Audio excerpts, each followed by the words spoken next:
मेरी माँ को, मेरी बूढ़ी माँ को, मेरे बूढ़े पिताजी को, रिक्शा चलाते हैं मेरे पिताजी, मेरे घर पे जाता है लोग 5-10 आदमी बोलेरो गाड़ी से 8 अप्रैल को, और मेरी माँ और पिताजी को अधमरा मार के, पीट के, डरा धमका के, और मेरे घर से पेटी तोड़ के गहना और पैसा वैसा लेके भाग जाती है। और उसके बाद धमकी देते हुए उसके बाप जाते हैं, बोलते हैं कि केस करोगी तो तुमको टंगवा देंगे, तुम्हारे बेटे को मरवा देंगे, तुम्हारी बेटी को मरवा देंगे, तुम्हारे खानदान को बर्बाद कर देंगे। और उसी का आवेदन मेरी माँ 10 अप्रैल को देती है महिला थाना में, और आईजी डीआईजी सर के और एसपी सर के यहाँ भी रजिस्ट्री द्वारा भेजती है, उस पर कोई कार्रवाई नहीं होता है। और वही 18 अप्रैल को, 17 अप्रैल को बुलाकर और मेरी माँ के समक्ष, मेरी बहन के सबके सामने हमको टॉर्चर किया जाता है, बोला जाता है कि तुम अपराधी हो, तुमको जेल भेज देंगे। और आज बोला जा रहा है, मेरे पे एफआईआर भी लॉन्च हो चुका है, और वो लड़की झूठा बयान भी दे चुकी है। जाके कहा तो मेडिकल पता नहीं, हमारे तो उसका फिजिकल रिलेशन हम बोले थे यूट्यूब के माध्यम से, हम बोले थे कि हम दोनों में फिजिकल शारीरिक संबंध का मतलब हम बता देना चाहते हैं। मेरी मेंटेलिटी ये थी कि हम आपसे अभी गले मिल लेते हैं या हम आपसे इस तरह हाथ मिला लेते हैं, तो ये एक शारीरिक संबंध ही हो गया ना, बैठे हैं साथ में, इसका मतलब सेक्सुअल रिलेशन ही नहीं ना होता है। हम कहाँ उसके साथ सेक्सुअल रिलेशन बनाए, हम तो उससे लीगली मैरिज रजिस्ट्रार के यहाँ जाकर रजिस्टर्ड मैरिज किए हैं, रजिस्टर्ड मैरिज किए हैं, निबंधित विवाह किए हैं। हम तो कोई मजाक नहीं किए उसके साथ, हम तो उसके साथ कोई अपमान नहीं किए, ना उसका रेप किए हैं, ना बलात्कार, ना कुछ भी नहीं किए हैं। लेकिन हम पे आरोप जो लगाई है, अब उसकी जांच पड़ताल हो। और पहले तो एफआईआर लॉन्च कराती है महिला थाना में, हम नहीं बोलना चाहेंगे रिश्वत का, लोग सीधा सीधा मेरा सवाल है कि अभी आप क्या चाहते हैं, अभी क्या चाहते हैं? देखिए, अभी हम यही चाहते हैं कि हमको गोली मार दे, अगर हमको न्याय नहीं दे रहा है ना, तो ये अनदेखा जो किया जा रहा है, इग्नोरेंस जो है, हमको बर्दाश्त नहीं हो रहा है। यही इग्नोरेंस जो है कि हमारे देश के जितने पीड़ित युवा हैं, जितने भाई लोग हैं, जितने दोस्त लोग हैं, सब आवाज नहीं उठाते हैं। सोचते हैं पता है क्या कि साला हमको तो प्रशासन में कोई मदद, हम मेरे साथ हो रहा है तो हमको समझ में आ रहा है, हमारा ये दिल जानता है, मेरा आत्मा जानता है कि मेरे साथ क्या क्या बीत रहा है। कोई ना जाने पीड़ पड़ाई, मेरी पीड़ा है मैं ही समझ सकता हूँ, और जो इस दौर से गुजरे होंगे उनको समझ में आ रहा होगा। मैं आपसे पूछना चाहता हूँ कि आप एक बात बताइए, आप एक पुरुष हैं, आप किसी से प्रेम होता है, कोई लड़की के ऊपर अपना सर्वस्व समर्पित कर देते हैं, सिर्फ उसके ऊपर ही नहीं, उसके परिवार वालों के ऊपर भी सब चीज करते हैं।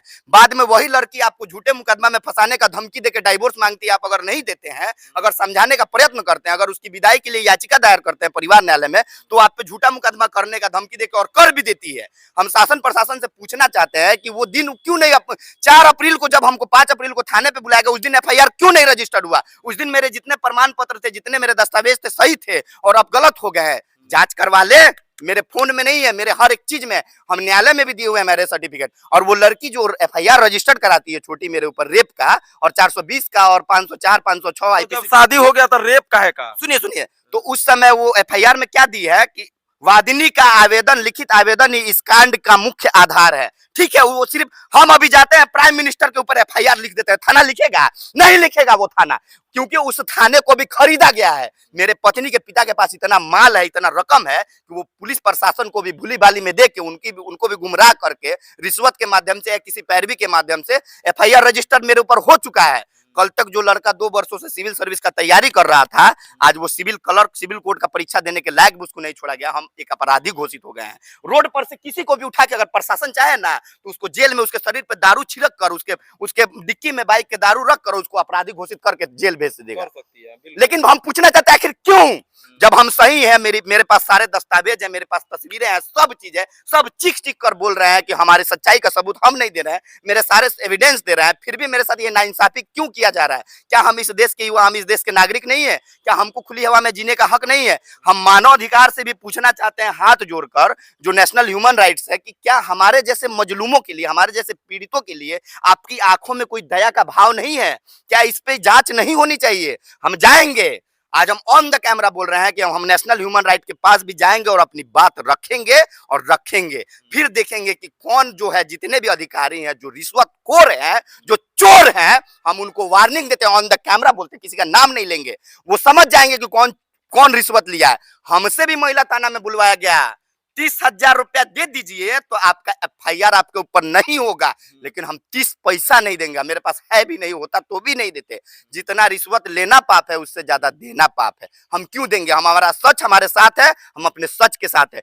दुनिया मेरा साथ देना दे, मीडिया मेरा साथ देना दे, शासन प्रशासन मेरा साथ देना दे, मेरा सच मेरा साथ देगा। अगर हमको मारा जा सकता है, हमको पीटा जा सकता है, हमको जेल भेजा जा सकता है, हमको गोली मारा जा सकता है, हमको गायब करा जा सकता है, लेकिन मेरे सच से हमको कोई भ्रमित नहीं कर सकता है, मेरे सच से हमको कोई नहीं हटा सकता है। और हम आज भी छोटी से पूछना चाहेंगे, आज भी आपके चैनल के माध्यम से बोलना चाहेंगे कि छोटी, यदि तुम देख रही हो इस वीडियो को, तो तुम जो जंग छेड़ी हो ना मेरे प्रति, जो तुम मेरे पे अन्याय कर और करवा रही हो अपने परिवार से, अपने, और जो घूस घास दे के जो करवा रही हो, न्यायालय में तुम जाके तुम 164 का बयान दी हो, वो तो हमको पता चल ही जाएगा, केस ट्रायल पे चलेगा। हम तुमसे पूछते हैं कि कब हम किए हैं, हम बलात्कारी हैं? आज तक तुम्हारा मेरा कोई सेक्सुअल रिलेशन बना ही नहीं है। और शारीरिक संबंध, पता है उसमें एफआईआर में क्या लॉन्च कराई है कि प्राथमिक अभियुक्त राजा कुमार स्वतः 2018 से शारीरिक संबंधों की पुष्टि करता हुआ वीडियो पेन ड्राइव में दिया गया है न्यायालय के समक्ष।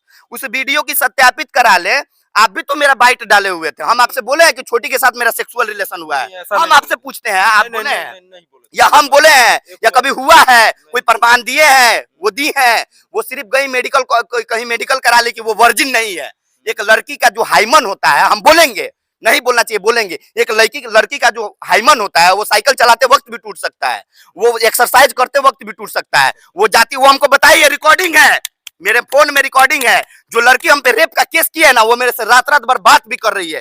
परसों के दिन रात में, रात को 10 साढ़े 10 से लेकर 4 बजे सुबह तक बात की है। उस लड़की का यदि रेप हुआ था तो हमसे बात करती है, हमसे हंस से बात कर रही है, प्यार से बात कर रही है, और फिर उसका बाप आप उसको मार पीट के प्रताड़ित करके आज सुबह में हमको धमकी दिलवाता है। वो लड़की खुद बोलती है कि हम नहीं जाएंगे तुम्हारे घर पे, मेरे माँ बाप भी भेजना चाहेंगे तो नहीं जाएंगे। अरे मत आओ यार, मत आओ ना। हम कोई विश्व गुरु है, ना तुम कोई विश्व सुंदरी हो, ना हम कोई सेलिब्रिटी है और ना कोई तुम अप्सरा हो। तो फिर तुमको नहीं आना है, ठीक है, हम कोई वस्तु नहीं हो कि हम तुमको जबरदस्ती रख लेंगे, लेकिन तुम मत आओ, वो अलग बात है, तुम्हारा व्यक्तिगत मामला है। लेकिन तुम ये झूठा केस की हो। अच्छा, हम प्रॉब्लम केस का है। देखिए, हम पे आरोप लगाई है, मेरी माँ तो आवेदन दी, उसके बाद वो सीजीएम कोर्ट में मुख्य न्यायिक दंडाधिकारी के यहाँ 156(3) का मतलब एफआईआर के लिए नालिश भी दी है। मेरी माँ वहाँ न्यायालय में भी गुहार लगाई है, तो उसका ये लोग नकल निकाल लिए हैं, उसका मतलब नकल निकाल के और रखे और देखे हैं तो उग्र हो गए हैं। हमको धमकी मिल रहा है कि यदि अपनी माँ से बोल के हम लोग का नाम नहीं कटवाया केस से तो तुमको गायब करवा देंगे, तुमको मार देंगे, ये कर देंगे, वो कर देंगे। मार देना, मार दे, हम तो यहाँ खड़े आए और हमको गोली मार दे, लेकिन हम पूछना चाहते हैं उसके बाद क्या मिलेगा?